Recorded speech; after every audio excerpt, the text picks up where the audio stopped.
Hey, what's up guys? This is Foster from Inglesnuecrupodcast.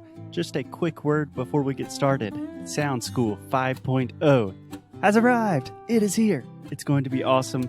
We are opening Sound School on March 9th, dia 9 de março, 2020. And as always, we can only accept 30 students because we work with all of our students individually, personalized attention. So if you are interested in doing this thing, if you are interested in just really being serious about your English and taking your English to the next level, go to inglesnuecrupodcast.com and check out Sound School before it's too late. Okay, we will get on with the show after a quick word from our sponsors.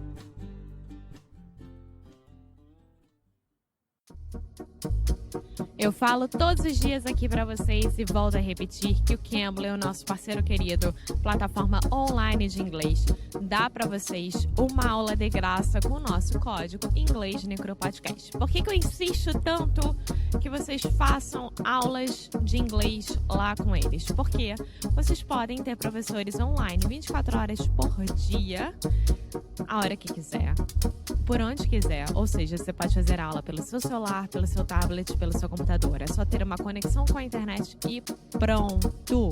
Você também pode filtrar. Se você quiser falar sobre business, se você quer ter uma aula de conversação, se você quer treinar para uma entrevista de emprego, você pode ir lá e escolher da forma que você quiser. Também Cambly oferece diferentes pacotes de acordo com o seu horário. Então, se você tem 30 minutos, 2 vezes por semana, 15 minutos, uma vez por semana, 1 hora, 2 vezes por semana, você monta lá o seu plano e tem preços acessíveis para qualquer tipo de aluno, quando e onde quiser. Então é isso, Inglesnuecrupodcast é o nosso código. Vão lá, inscrevam-se e depois conta pra gente, tá bom? Now, on with the show!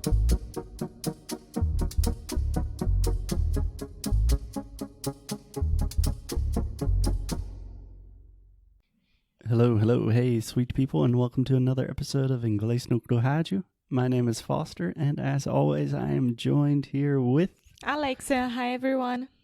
How are you doing, Alexia? I'm fine, what about you? I'm doing great, and I'm excited for the show today, because today on the show we are talking about, surprise, we're talking about us, as in our generation, millennials. Millennials.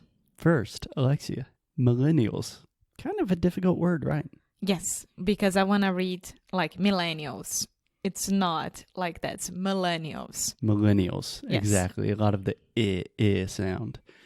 Cool. So before we get started, tell us, who are the millennials? I know that I am one, but who falls into this category? So millennials are the ones who were born between 1980 and 1994. Awesome. So that would mean people that are approximately...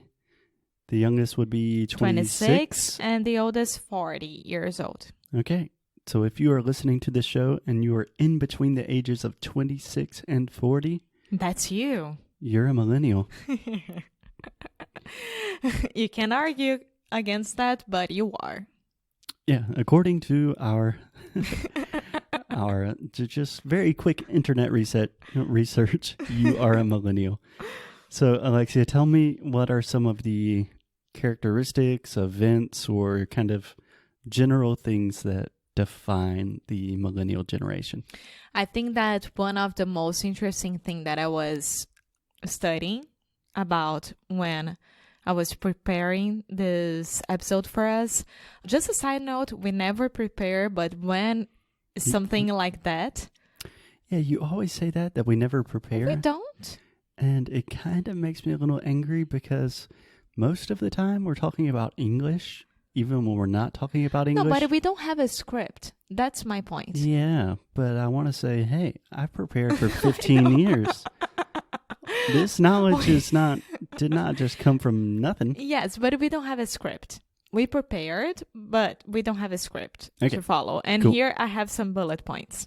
Okay. Yeah. Well, hit me. Okay, so the first thing is that I think that our generation, it fights for it, and everyone from the other generations, the oldest generations, they don't understand it, which is global warming.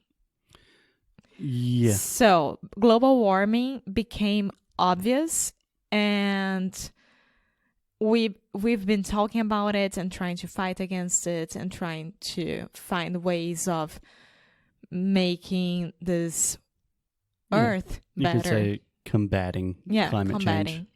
Yeah. I mean, climate change became a thing that people talked about and really started taking seriously as we were growing up. Yeah. Yeah, that is definitely a defining moment for millennials. And our parents, they stick to the situation that we've been listening this since we were kids. We've been listening to this. Since we were kids. To this. And can I just give a quick shout out to our student, Selena, who speaks excellent English. Hey, Selena. But she had the same problem that her prepositions are awesome, but for some reason she always says, listen this, instead of listening to this. Yes, listening to this. Yes, we almost always listen to things in English. Okay. Yeah, the boomers disagree, and I think it's worth noting that almost always generations don't agree, and most generations think that the other generations are kind of stupid and vice versa, right? Yes. Yes, we researched that, and that is true. That's very true. Speaking especially about the United States, 2008 was the largest economic decline since the Great Depression. Yeah, 2008 financial crisis. I think that is another really, really monumental moment for millennials, is the generation before us, the Gen Xers and the baby boomers. For the most part, they really had a booming economy.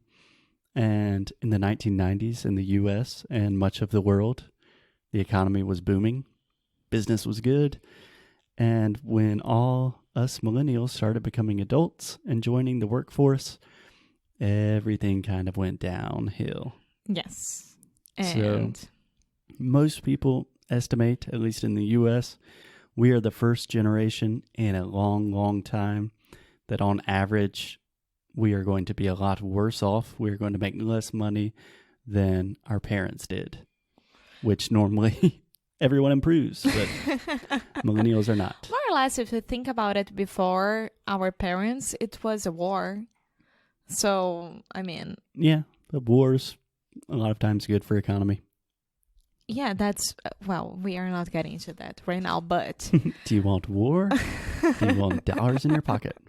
So also, another sad fact about our generation, it was when the terrorist attacks became bigger, like grandiosos. Yeah, you could say grandiose, but I would just say that terrorism really became a thing that, it still is. It's a world issue, and that really... It was a 9/11. Started with 9/11 and has continued ever since.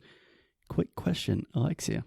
Do you remember where you were on 9/11? Yes, I was at school, Colégio Teresiano from Rio, and we were in the classroom, and then a teacher came inside of our classroom and told our teacher that something was going on, and she immediately turned on the TV because we had a TV inside of our classroom. Mm-hmm. And we look at it, but we didn't understand what was that because, we were doing stuff. And then our diretora do colégio. Director? Yeah, but I thought that there was another name. No. Principal? Yeah, principal. Our principal came and said that the classrooms were canceled. Everyone should go home. Really? Yes. And then we went home. And canceled in the moment. And Dang. I got home, and my mom, she was looking at the TV, and 15 minutes later, my dad came home as well. And we couldn't stop watching the TV. And I remember that when my dad arrived home, they were... No, my dad was looking at the TV, and he didn't know about the second airplane.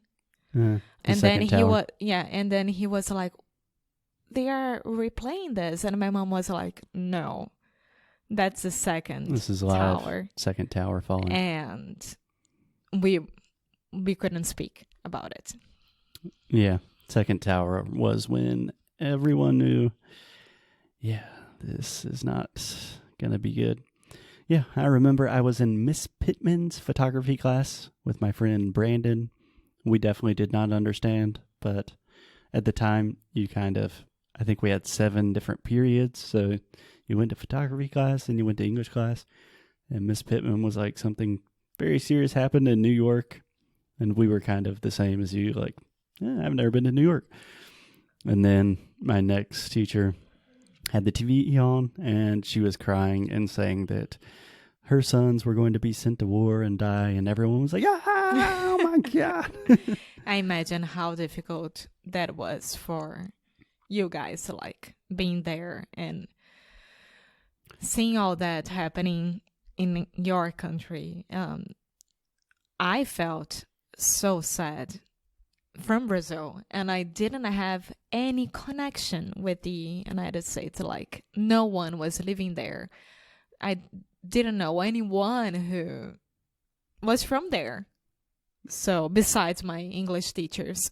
Yeah, it's crazy. But long story short, 9/11 was another pivotal moment that has really defined and shaped the lives of all millennials. Yes, but let's change subject. It was also the explosive growth in the online companies such as Google, Facebook, LinkedIn, eBay, PayPal. Yeah, I would say more generally that we are the first generation to more or less grow up with the internet.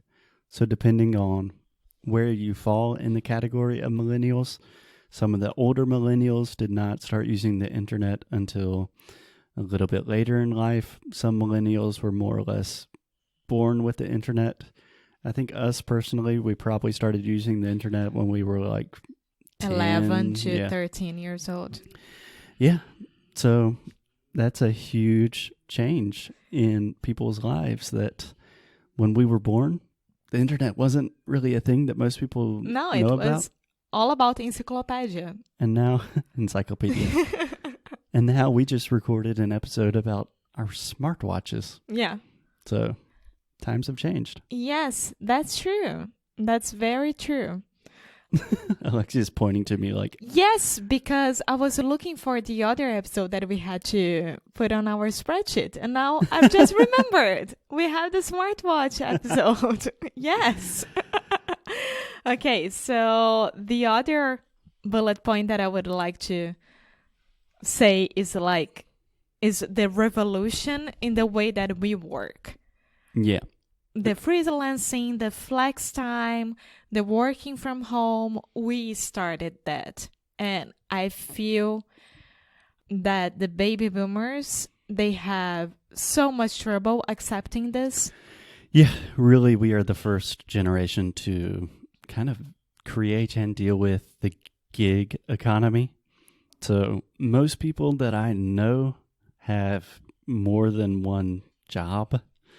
You know, we drive Ubers and we teach on the side and we make podcasts.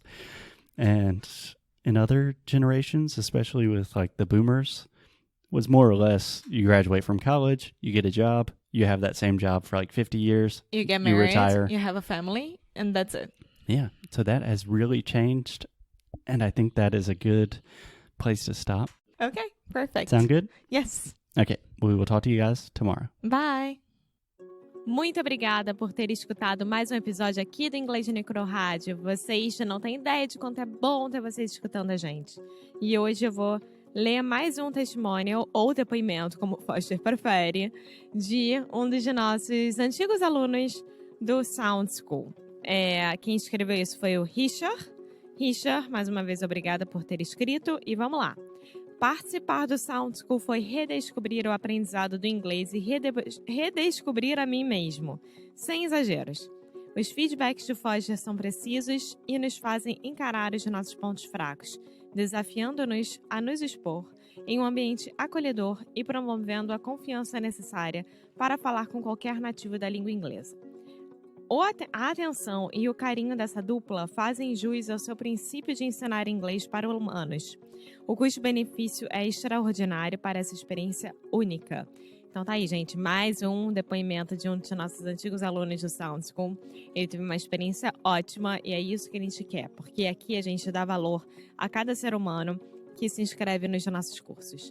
A gente não tá aqui para ser uma máquina de inglês. A gente quer que cada um tenha qualidade de ensino e que cada um realmente aprenda a falar inglês de forma correta e que possa se comunicar com nativos da língua inglesa. Então, é isso. Muito obrigada, Richard. E para quem quiser se inscrever no Sound School, as inscrições abrem no dia 9 de março de 2020. Esperamos vocês lá. Qualquer dúvida é só falar. Alguma coisa, Foster, acrescentar? No, that's awesome. We take care of seres humanos and also animals. If we have not to date had an animal sign up for Sound School, but we love animals, so I did not want to discriminate. Tá bom. Sign up for Sound School. It's awesome. We have quite literally worked on Sound School for more or less 5 years. Não. 4 years. Yeah. Okay, yeah. We've worked on it for 4 years. It is the biggest project of our lives. It's the best thing we have probably ever done as adults, as professionals, and we would love to see you on the inside. Sim, então é isso. Muito obrigada e até o próximo episódio. Tchau! See you guys tomorrow.